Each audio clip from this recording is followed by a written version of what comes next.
ఇవాళ రేపు ఏపీ సచివాలయంలో సీఎం చంద్రబాబు అధ్యక్షతన 5వ కలెక్టర్ల సదస్సు జరగనుంది. కాసేపట్లో ప్రారంభమయ్యే ఈ సమావేశంలో సీసీఎల్ఏ ఉపన్యాసంతో కలెక్టర్ల సదస్సు ప్రారంభమవుతుంది. ఆ తర్వాత రెవెన్యూ, ఆర్థిక శాఖ మంత్రులు, ఉప ముఖ్యమంత్రి పవన్ కళ్యాణ్, సీఎం చంద్రబాబు ప్రసంగిస్తారు. ఇవాళ జీఎస్డీపీ లక్ష్యాలు, సూపర్ 6, P4 విధానంపై కలెక్టర్లకు సీఎం చంద్రబాబు దిశానిర్దేశం చేయనున్నారు. జిల్లాల వారీగా ఈ ఫైల్స్, క్లియరెన్స్ అండ్ పెట్టుబడులకు సంబంధించిన అంశంపై సీఎం చర్చిస్తారు. రేపు స్వర్ణాంధ్ర 2047 ఆదాయార్జన శాఖలకు సంబంధించి కలెక్టర్లు, ఎస్పీలతో రాష్ట్రంలోని శాంతి భద్రతలపై సీఎం చంద్రబాబు చర్చించబోతున్నారు. ఈ సమీక్షకు సంబంధించినటువంటి సదస్సుకు సంబంధించినటువంటి డీటెయిల్స్ అందించేందుకు అమరావతి బ్యూరో నుంచి హరికిషన్ మనకు సిద్ధంగా ఉన్నారు. హరికిషన్, 5వ కలెక్టర్ల సదస్సుకు సంబంధించి మీ దగ్గరటువంటి డీటెయిల్స్ ఏంటి? ఏ అంశాలపై ఎక్కువగా ప్రధానంగా చర్చించే అవకాశం ఉంది? Thank you Jyotsna and good morning.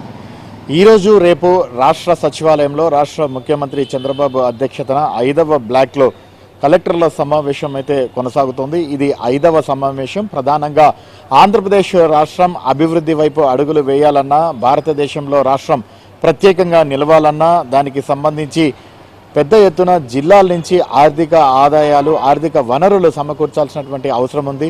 So ఇందులో కీలక పాత్ర పోషించేదంతా కూడా కలెక్టర్లు అని చెప్పైతే ఇప్పటికే గతంలో అనేక సందర్భాల్లో చెప్పినటువంటి పరిస్థితి కూడా లేకపోలేదు. ముఖ్యంగా జిల్లాల కలెక్టర్లు ఆ జిల్లాలకు సంబంధించి అన్ని శాఖలకు అధిపతిగా ఉంటారు, జిల్లా సర్వోన్నత అధికారిగా ఉంటారు. అక్కడ ఉన్నటువంటి ప్రజా పాలనతో పాటు అలాగే ప్రభుత్వానికి చేరవలసినటువంటి ఆదాయానికి సంబంధించి కూడా పూర్తి స్థాయిలో దృష్టి సారించాల్సినటువంటి అధికారిగా కలెక్టర్ కూడా ఉంటారు. కాబట్టి ఈ నేపథ్యంలోనే రాష్ట్ర ప్రభుత్వ ఆర్థిక వృద్ధితో పాటు అలాగే ప్రభుత్వ పరిపాలనలో కీలకమైన పాత్ర కలెక్టర్ పోషిస్తారు. కాబట్టి కలెక్టర్లకు సంబంధించినటువంటి సమీక్షా సమావేశాలను కూటమి ప్రభుత్వం అధికారంలోకి వచ్చిన తర్వాత కూడా ప్రతి 6 నెలలకు ఒకసారి కూడా నిర్వహిస్తున్నటువంటి పరిస్థితి ఉంది. ఇది 5వ సమావేశం ఈరోజు నిర్వహించబోయేది. 2 రోజుల పాటు ఈ సమావేశం అయితే జరగబోతున్నటువంటి పరిస్థితి ఉంది. ముందుగా సీసీఎల్ఏకి సంబంధించి అంటే చీఫ్ కమిషనర్ ల్యాండ్ అడ్మినిస్ట్రేషన్కి సంబంధించి సాయి ప్రసాద్ ముందుగా ప్రసంగిస్తారు. ఏదైతే కలెక్టర్లకు సంబంధించినటువంటి ఈ సదస్సు ముఖ్య ఉద్దేశం, ఎందుకు నిర్వహించబోతున్నాం, అలాగే కలెక్టర్లకు సంబంధించినటువంటి బాధ్యతలు, ప్రాధాన్యతలు, అలాగే అజెండాకు సంబంధించినటువంటి అంశాలతో పాటు భూ పరిపాలన, అలాగే రెవెన్యూ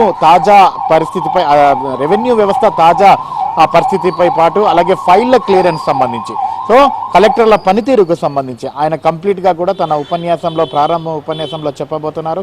ఆయన తర్వాత ఆర్థిక శాఖ మంత్రి పయ్యావుల కేశవ్తో పాటు రెవెన్యూ శాఖ మంత్రి అనగాని సత్యప్రసాద్ కూడా ప్రసంగిస్తారు. అనంతరం కలెక్టర్లకు సంబంధించినటువంటి ఏదైతే తొలి రోజుకు సంబంధించి జీఎస్డీపీ ఏదైతే రాష్ట్ర వృద్ధి రేటు ఏ రకంగా ఉంది, ఏ రకంగా కొనసాగుతుంది అన్న దానిపైనతో పాటు ప్రభుత్వం అత్యంత ప్రతిష్టాత్మకంగా తెరపైకి తెచ్చినటువంటి P4 ఏదైతే ప్రోగ్రాం ఉందో దానికి సంబంధించి తాజా పరిస్థితి ఏ రకంగా ఉన్నదో అన్న దానిపైన కూడా సమీక్షా సమావేశం నిర్వహించబోతున్నారు. అలాగే కలెక్టర్ల యొక్క పనితీరు అంటే ఇతర జిల్లాలతో, ఇతర కలెక్టర్లతో కూడా కంపేర్ చేస్తూ ఆ కలెక్టర్ల పనితీరు ఏ రకంగా జరుగుతోంది అన్న దానికి సంబంధించి కూడా కంప్లీట్గా కూడా ఒక పిక్చర్ ఇచ్చేటటువంటి అవకాశం కూడా లేకపోలేదు. అలాగే గత 3 నెలలలో ఆ కలెక్టర్లకు ఇచ్చినటువంటి టార్గెట్లు ఎంతవరకు అచీవ్ అయ్యారు, అలాగే రాబోయే నెలలకు సంబంధించి ఏ లక్ష్యాలతో ముందుకు పోవాలి అన్న దానిపైన కూడా చర్చించేటటువంటి అవకాశం కూడా ఉంది తొలి రోజుకు సంబంధించి. అలాగే 2వ రోజుకు సంబంధించి ప్రధానంగా ఆదాయార్జన శాఖలతో పాటు శాంతి భద్రతలకు సంబంధించినటువంటి వ్యవస్థలు ప్రజెంట్ రాష్ట్రంలో ఏ రకంగా ఉందన్న దానిపైన కూడా రేపు చర్చించబోతున్నారు. ఈ 2 రోజులు అయిపోయిన తర్వాత కలెక్టర్లకు సంబంధించి కంప్లీట్ గా ముఖ్యమంత్రి అయితే దిశ నిర్దేశం చేసి ఆయన ప్రసంగించబోతున్నటువంటి పరిస్థితి కూడా ఉంది. ఒకసారి మనం 4వ కలెక్టర్ల సమావేశంలో చూసుకుంటే ఆయన స్పష్టంగా చెప్పడం జరిగింది, this is the best team our government అని చెప్పి ఏదైతే కలెక్టర్లకు సంబంధించి తాజాగా ఉన్నారో, సో వారందరూ కూడా అందరూ కూడా చాలా యంగ్ గా ఉన్నారు, డైనమిక్ గా ఉన్నారు. చాలా చూస్ చేసి నేను